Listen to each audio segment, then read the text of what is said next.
Memanfaatkan kesulitan orang lain demi meraup untung. Hal itulah yang dilakukan sindikat pemalsuan hasil swab dan PCR yang kerap beraksi di Bandara Soekarno-Hatta, Tangerang, Banten.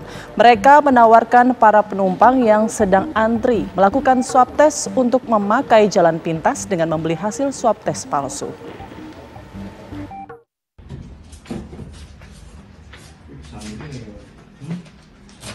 Tim Garuda Reskrim Polresta Bandara Soekarno-Hatta, Tangerang, Banten menggeledah satu rumah kontrakan milik seorang tersangka pembuat dokumen hasil tes swab dan PCR palsu yang telah ditangkap sebelumnya. Dari penggeledahan itu, petugas menemukan sejumlah surat hasil swab palsu lain yang belum sempat diedarkan.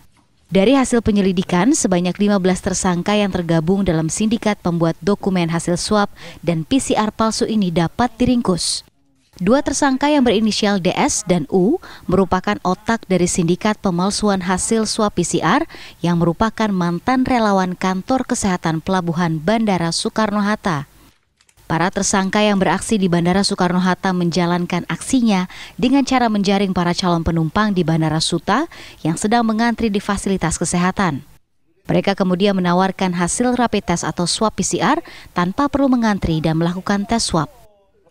Ada lagi orang-orang yang selama ini bertugas sebagai protokol yang ada di bandara, yang biasanya melayani penumpang-penumpang, sehingga mereka juga menawarkan jasa demikian kepada masyarakat yang sungkan hadir untuk diambil rapid test, maupun masyarakat yang takut untuk dilakukan rapid test antigen.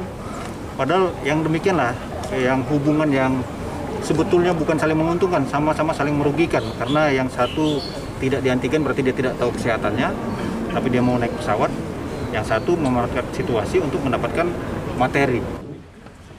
Para tersangka telah melancarkan aksi pemalsuan surat hasil swab PCR ini sejak bulan Oktober tahun lalu dengan menjual harga Rp1 juta hingga Rp1,5 juta.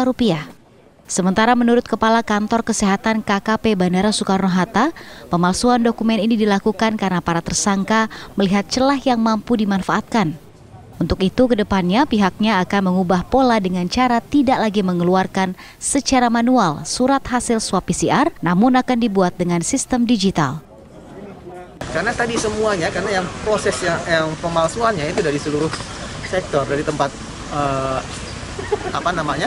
dari tempat paskesnya, di mana kalau paskesnya ngeluarin kan itu udah pasti sesuai dengan sama, kan orang dalamnya yang mengeluarkan. Ya, kemudian cap basahnya juga ada, karena kita memvalidasinya itu lihat dari apakah itu benar, kemudian kita apakah masih valid, kemudian biasanya kita lakukan cap basahnya. Itu yang akhirnya semuanya dilakukan sehingga kedepannya tidak lagi secara manual, dia secara sistem, dan itu paskesnya yang langsung harus mengupload digital dari hasil pemeriksaan. Dari tangan para tersangka, polisi menyita puluhan handphone, 1 unit laptop dan printer, uang tunai, serta kartu identitas pekerja di Bandara Soekarno-Hatta. Kini para tersangka harus meringkuk di balik jeruji besi.